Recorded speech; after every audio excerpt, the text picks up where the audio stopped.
Je vous invite à prendre vos Bibles en Ésaïe 15. Ésaïe au chapitre 15, et nous allons prendre le chapitre en entier.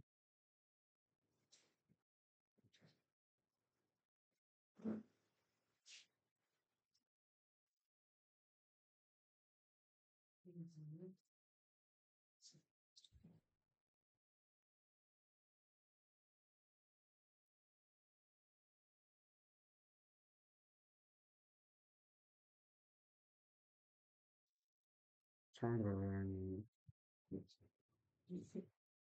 prendre un verset chacun. Un verset chacun de ma droite à ma gauche. Un message sur Moab. Oui, en une nuit, car Moab est dévastée, elle est détruite. En une nuit, car Moab est dévastée, elle est détruite. On monte au temple, dit bon, monte sur les hauts lieux pour pleurer. Moab se lamente sur Nebo et sur Médéba. Toutes les têtes sont rasées, toutes les barbes coupées. Dans ces rues, on est habillé de sacs, sur ses toits et ses places, tout gémit s'effondre. Juste un instant. Alors, vous êtes sur quel verset, madame? 44. Oui. Esbon et Éléalé poussent des cris. On entend leur voix jusqu'à Jahat. Même les guerriers de Moab se lamentent. Ils ont l'effroi dans l'âme. Mon cœur gémit sur Moab, dont les fugitifs se sauvent jusqu'à Tsoar, jusqu'à les Gath, chez les Shiranja, car ils font en pleurant la montée des louches et ils jettent des cris de détresse sur les chemins des Shoronaïm.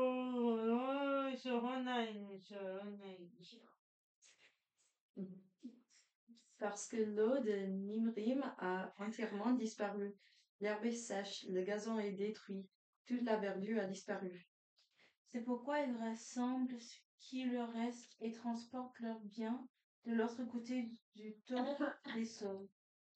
Ils font le tour du territoire de Moab, ses lamentations retentissent jusqu'à Eglaïm, elles retentissent jusqu'à Bir Elim.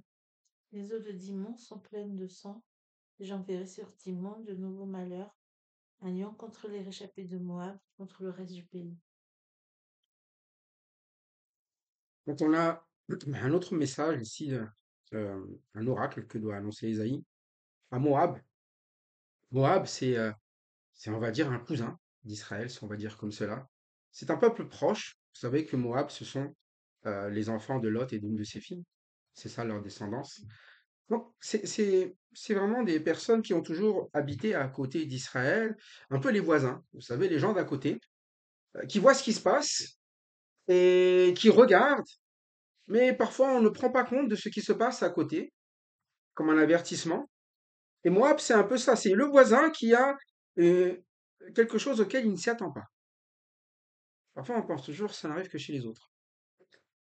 Ce qui se passe, eh bien, dans le jugement qui a été donné à Jérusalem, à Israël, depuis des enfants rebelles, des enfants qui s'écartent, ce qui se passe dans le jugement de Babylone, qui représente les nations et la force des nations.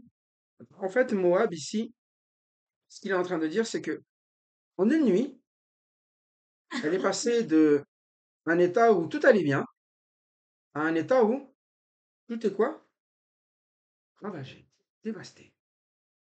Et pour nous, c'est de comprendre que parfois, on pense toujours que les choses n'arrivent que chez les autres. Et on s'attend jamais à ce que ça arrive chez nous, mais les choses, quand ça arrive chez nous, ça vient d'un seul coup et on peut être surpris. Surpris, et c'est le cas, hein.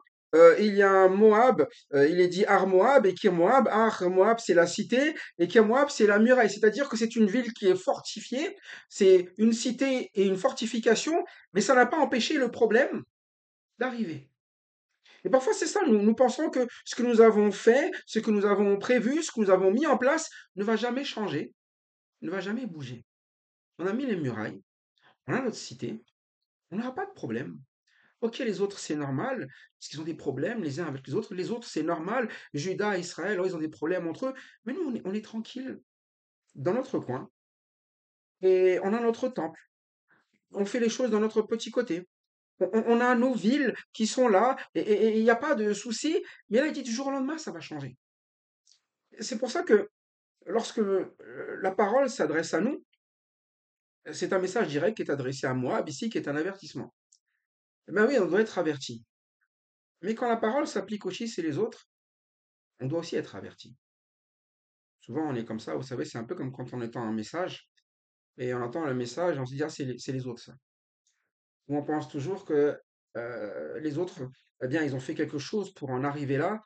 Si Israël en est là, c'est parce que ça a été un enfant rebelle. Si euh, Juda en est là, c'est parce qu'ils ont abandonné l'Éternel. Et nous, on a notre façon de faire, notre temple, nos hauts lieux, nos endroits, et nous, c'est pas comme eux. Mais la bonté de l'Éternel vient à avertir ici Moab. Et vous savez, ce qui est annoncé là pour Moab, ça va arriver de manière très proche. Dans les années qui vont arriver, dans les 3 années ou 4 années qui arrivent, ça va vraiment arriver, se détruire. Autant pour certains peuples, ça prendra plus de temps, autant pour Moab, c'est là quand on ne s'y attend pas, ils vont être même les plus proches de cette destruction.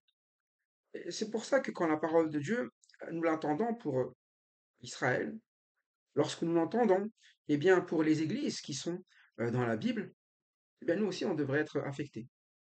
De se dire, mais en fait, ce qui leur arrive, ça peut aussi m'arriver.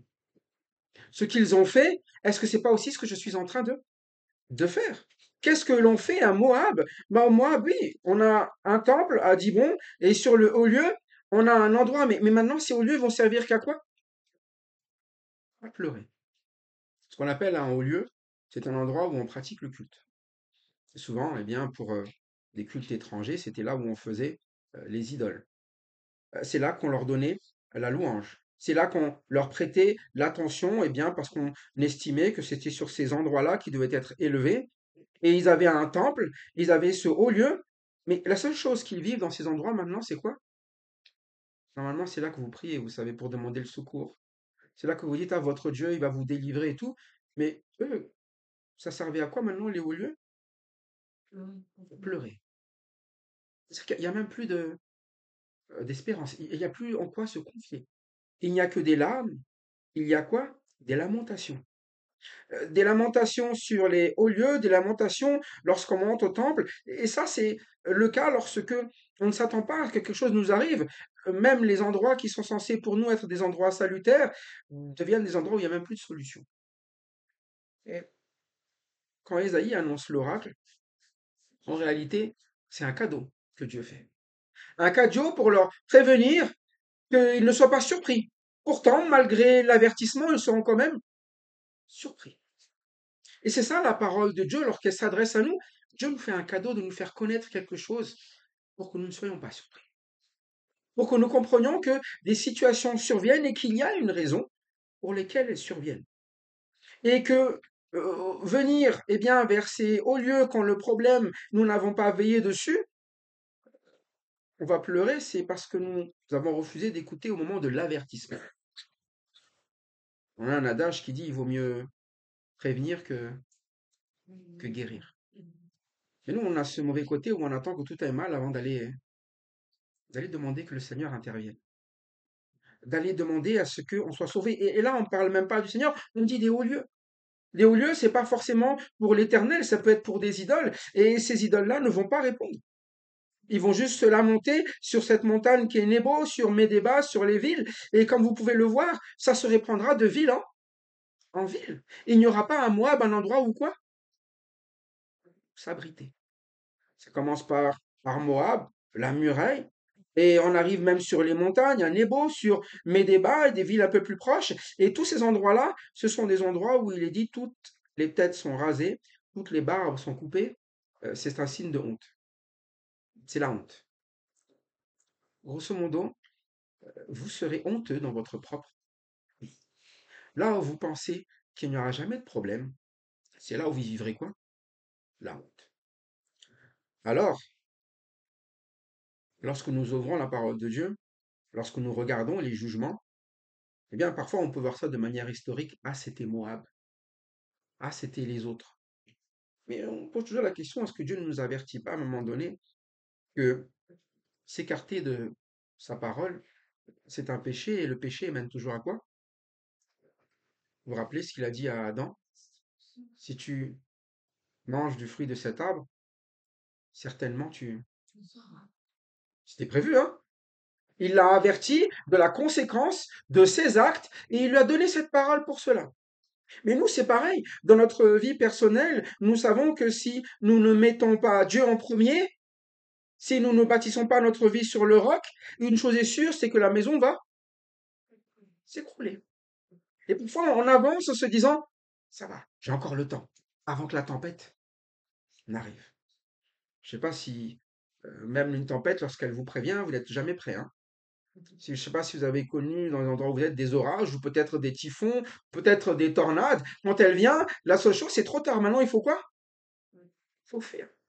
Mais ce que vous faites, c'est que vous faites des bâtisses qui permettent que ça tienne. Mais la seule bâtisse qui fait que ça tienne, c'est le roc.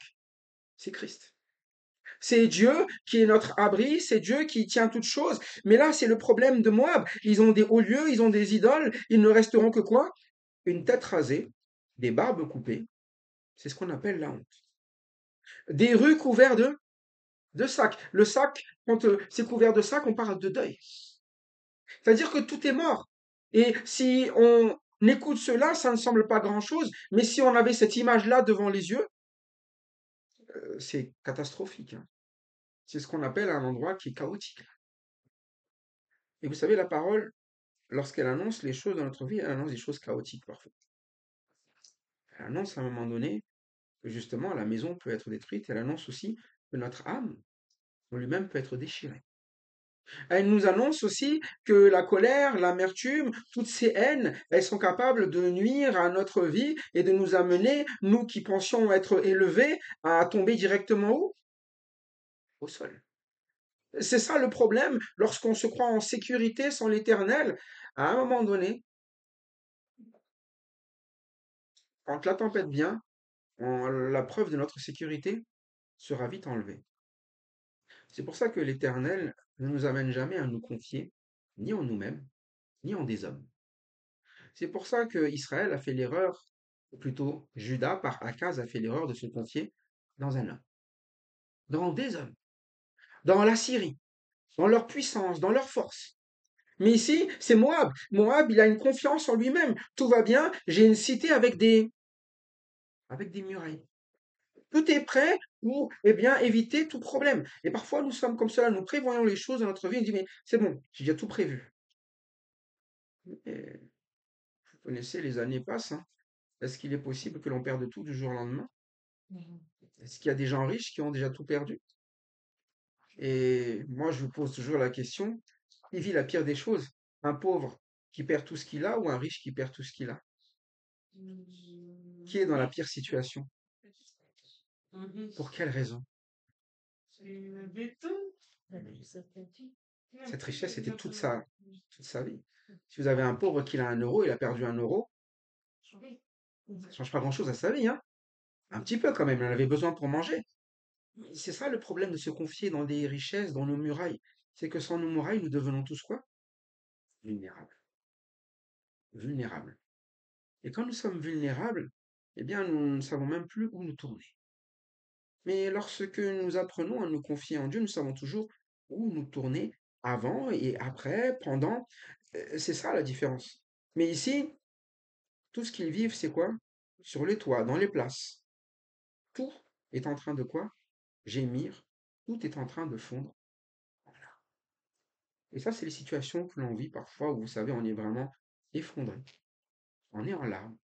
On est dans une situation où on a l'impression que tout nous est enlevé et tout nous est enlevé, mais c'est pas ce que l'Éternel voulait. Il voulait qu'on pose ce qu'on appelle cette base, qu'on n'abandonne pas le Saint d'Israël. Et Moab est la voisine. Elle savait comment était, eh bien, la vie qu'il fallait auprès de Dieu. Elle avait ce regard, mais elle a toujours été sur le côté. Elle s'est toujours écartée. Elle a toujours été ce petit peuple à part qui vit les choses à sa façon, mais qui ne voulait pas faire les choses euh, comme, eh bien, Dieu le voulait. Adorer là où Dieu voulait, suivre là où il voulait. Il même était à un moment donné un ennemi, même, par rapport à Israël et par rapport à Juda.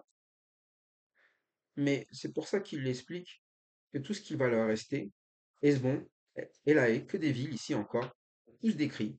On entend leur voix jusqu'à Jahar. Même les guerriers de Moab se lamentent. Ils ont l'effroi dans l'âme. L'effroi dans l'âme, c'est qu'à un moment donné, votre âme, elle est vraiment dans le plus fort désespoir. Il n'y a plus rien à en tirer, c'est de la douleur. Et vous savez, il ne faut pas attendre Moab pour voir des gens qui ont des douleurs dans l'âme. Les maux de l'âme, c'est ce qu'il y a de pire qui puisse exister dans ce monde. La preuve est, même les plus forts, les guerriers ici, sont en train de quoi? Se lamenter. Qu'est-ce que c'est que se lamenter? C'est des pleurs, mais pas que des pleurs, c'est quoi aussi? Plainte. C'est-à-dire qu'à un moment donné, vous avez la tristesse, vous avez des larmes, vous avez ce qu'on appelle des douleurs, mais quand il parle de lamentation, on parle quand on se lamente. Quand on se lamente, on est en train de parler de quoi, d'ailleurs? Qu'est-ce qui sort toujours de notre bouche? Pourquoi on dit ça? Que des choses comment? Tristes, hein. On n'est même pas capable de s'encourager, hein, ce sont des guerriers. Ils sont pas capables. Normalement, les guerriers entre eux, qu'est-ce qu'ils font? Vous avez déjà vu un peu les films de guerriers avant? Qu'est-ce qu'ils faisaient? Il y en a un qui passe, il fait un discours et il se lamente. On va tous mourir, on va tous. C'est ça qu'il fait? Normalement, il fait quoi? On y va et on va, mais ils sont même plus capables de cela. Ils se sentent déjà finis dans leur âme, il y a de l'effroi. Et c'est ça dans la réalité, c'est que quand vous avez quelqu'un qui est là en train de souffrir, il ne peut pas encourager quelqu'un, lui-même dans sa bouche, il est pas décourageant. Il va être décourageant. Un guerrier capable de décourager même les autres guerriers. Si le peuple entend des guerriers se lamenter, le peuple peut être assuré que quoi, on est tous KO. C'est pour ça qu'on est dans une ville où il n'y a personne pour garder, pour protéger. Même les guerriers se plaignent, les idoles qu'ils ont ne sont pas capables de les sauver. C'est la honte. Cette ville est au plus bas. Autant dans la destruction extérieure ici, il dit quoi? Ils ont l'effroi dans l'âme, dans l'intérieur. Et cet intérieur-là, c'est quelque chose qui, même si nous ne sommes pas Moab, nous avons en commun avec Moab. C'est notre âme. Une âme dans l'effroi, c'est une âme quand elle parle, vous allez voir qu'elle ne sait que voir les choses de manière défaitiste. Tout est toujours quoi? Défaitiste. Tout est toujours, c'est fichu, ça ne marchera jamais. On ne pourra jamais avancer. Et vous pouvez leur parler de Dieu. Oui, mais Dieu, il m'a abandonné. Je crois que Dieu, il m'aime. Si Dieu, il m'aime. Il y a toujours des lamentations, des choses difficiles. Mais parce qu'il a été vaincu à un moment donné, parce qu'il s'est pris pour une ville forte. Mais le jour où il a été percé,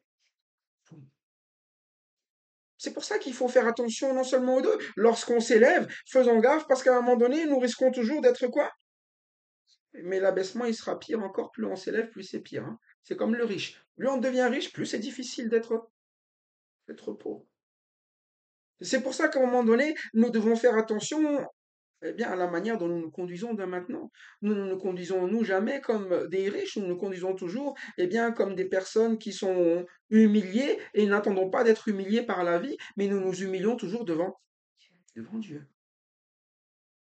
C'est ce qui manquait eh bien, à tous ces peuples. Il n'y avait pas d'humilité. Ils pensaient tous être quoi? Le mot qui revient tout le temps, c'est leur orgueil, leur ornement. Être déjà capable de déjà tout savoir, de ne pas avoir besoin. Et c'était le péché au final ici d'Israël. C'est une nation pécheresse. Une nation pécheresse, c'est quoi? Qui n'écoute plus, n'a plus l'humilité d'écouter ce qu'a à dire Dieu. C'est pour ça qu'il dit maintenant, ben, l'âme elle récolte ce qu'elle sème. L'âme ne peut s'épanouir qu'en étant à l'écoute de Dieu. Lorsqu'une âme n'écoute pas Dieu, eh bien, elle finit par être ce qu'on appelle comme un terrain de guerre. Vous savez, la Bible nous dit que ce sont les passions dans notre corps qui détruisent même notre propre âme.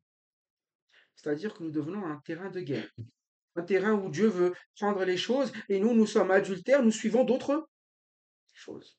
Toujours. Et c'est ça l'effroi dans l'homme, c'est qu'à un moment donné, ça devient une catastrophe alors que Dieu avait prévu autre chose pour notre vie. Mais on voit que l'Éternel, lorsqu'il parle ici,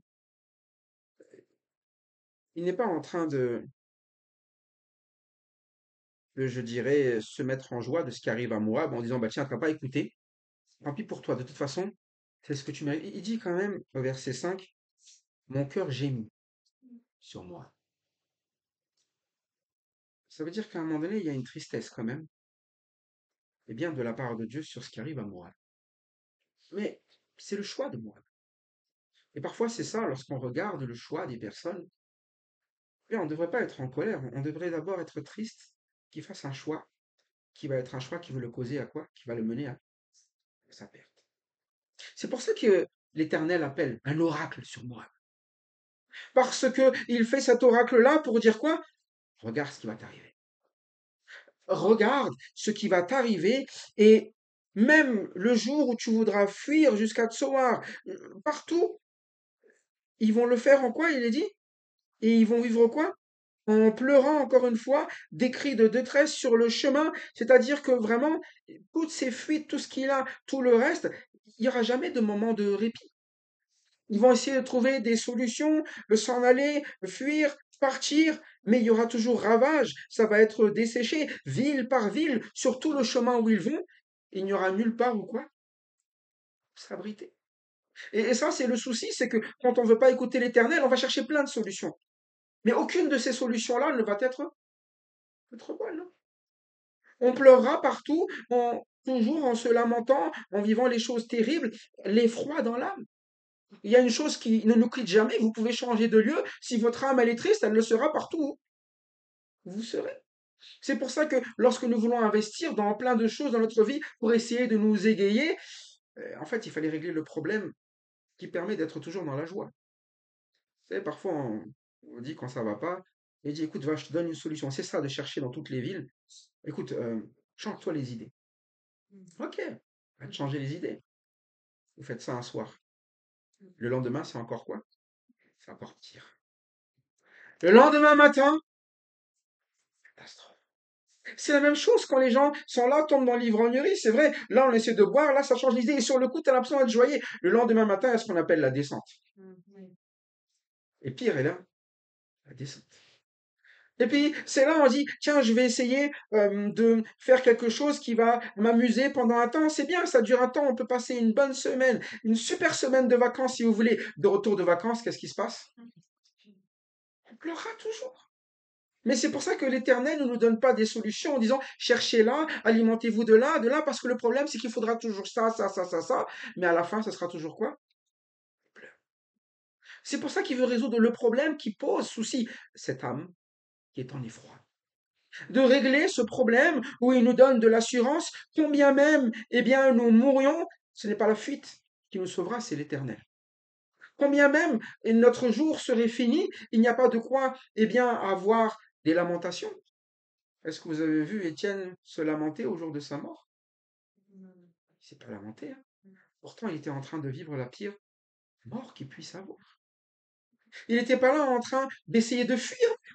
Je dis, mais pourquoi il a passé? Peut-être que s'il fait appel à des amis, etc. Non.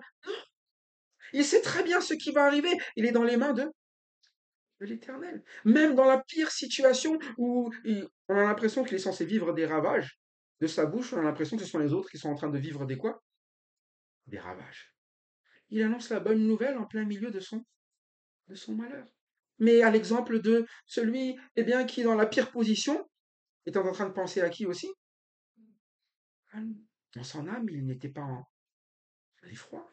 Il était sûr de ce qui allait lui arriver et il était là plutôt en train de réfléchir, à gémir sur nous, plus qu'à gémir sur lui-même. C'est pour ça que quand nous commençons à gémir sur nous-mêmes, c'est que quelque chose ne va pas dans notre âme. La bonne attitude, ce n'est pas de gémir sur nous-mêmes, c'est de gémir sur les autres, d'être en peine pour les autres. Et vous le savez, à un moment donné, il y a bien quelqu'un qui gémit toujours sur notre état. On le lit depuis le début. C'est Dieu. Il est toujours en peine pour Israël, pour Juda, pour la Syrie, pour Babylone, pour Moab. Il leur donne tous des oracles pour dire quoi? Je vous donne un avertissement. Avertissement sur là où vous allez. Et tous, il leur donne une promesse qui, en passant par Juda, par Israël, atteindra tout le monde. Ou non, personne n'a demandé un signe, mais l'Éternel a dit quoi? Je vous donnerai le signe. Vous ne me demandez pas le salut, mais moi je vous le donne. Vous ne me demandez pas la paix, moi je vous le donne. Vous ne vous demandez pas à ce que je vous aime, mais moi je vous aime. Mais le problème, c'est vous. Vous faites des choix, vous faites les choix à chaque fois de choisir vos hauts lieux, vous faites les choix à chaque fois de choisir, eh bien, vos guerriers, vos murs, vos cités. Mais vous verrez quand vous serez surpris, tout ça va disparaître. Vous savez, quand le Seigneur reviendra, ça sera aussi une surprise pour tout le monde. Il a donné l'avertissement aussi. Il vient bientôt. Il donne l'avertissement. Il viendra comme un. Et toutes vos richesses ne vous protégeront pas, eh bien, de fait qu'il ne vous prendra pas à son retour. Toutes vos richesses ne vous garderont pas en vous disant, avec ça, je vais pouvoir survivre, eh bien, à la mort, je vais pouvoir survivre à l'absence de la vie avec le Seigneur. Rien de tout ça ne donne cela. Vous allez juste vivre ce que tout le monde vit toujours. On a beau être riche, eh bien, on peut vivre de manière desséchée dans notre âme, dans notre cœur. On peut tout perdre. On peut perdre peut-être pas de l'argent, mais perdre les proches aussi qu'on a. Combien de personnes finissent seules, tout en haut de leur tour, tout seuls? Parce que souvent, eh bien, ils sont effrayés de ce que les autres peuvent aussi leur faire. Moi, je dis toujours, quand vous regardez un peu la dynastie, les dynasties des rois et des empereurs, les pires ennemis, c'était qui? Chez les Césars, leurs pires ennemis, c'était qui? Ça se passait pas dehors, hein. C'était dans leur propre. Je pensais être à l'abri de tous les ennemis, mais celui qui va vous abattre, il se trouve même parfois dans votre. Mais parce qu'ils n'ont même pas gardé leur propre quoi? Leur maison. Et c'est ça ce que l'Éternel nous amène, c'est à veiller sur ce pays qu'il nous a donné, mais comment? En remettant cette maison à l'Éternel. Lorsque Josué dit, moi et ma maison, nous servirons l'Éternel, il sait très bien que c'est à l'avantage de sa maison.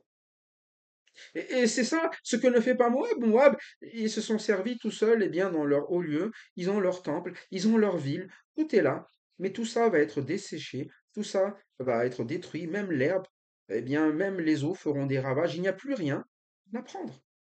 C'est pourquoi, verset 7, ils ramassent ce qu'il leur reste et ils les transportent leurs biens au-delà du torrent des sols. C'est-à-dire qu'ils sont obligés d'aller à l'étranger. Et les cris environnent les frontières de Moab. Ces lamentations retentissent jusqu'à Eglaïm, ces lamentations retentissent jusqu'à Ber-Elim, grosso modo de limite en limite. C'est-à-dire que quelles que soient les villes, que ce soit plus au nord, plus au sud, il n'y a que des quoi? Des lamentations. Une ville de lamentation. Et parfois c'est notre vie. Nous avons abandonné l'essentiel avec Dieu, mais nous finissons qu'avec des lamentations. La conclusion, c'est une amertume constante dans le cœur, dans notre âme. Et tout ce qui pensait être bien, ici il y a un petit jeu de mots quand ils disent les eaux de Dimon. Euh, Dimon dit, il a parlé au début de Dibon, Dimon. On estime que c'est la même ville, sauf que il dit ici les eaux de Dibon sont pleins de sang. À la base, Dibon, ça veut dire plein de larmes. Il est passé de plein de larmes à plein de quoi? Il y avait l'alimentation, maintenant il y a la souffrance. Et c'est ça souvent ce que nous ne comprenons pas. C'est que Dieu, à chaque fois qu'il nous retient, c'est pour nous éviter d'aller plus loin vers le pire. Et nous, lorsque nous revenons à Dieu, c'est notre âme que nous sauvons. c'est pas, parfois on se dit, on a l'impression qu'on rend service à Dieu, de venir à Dieu.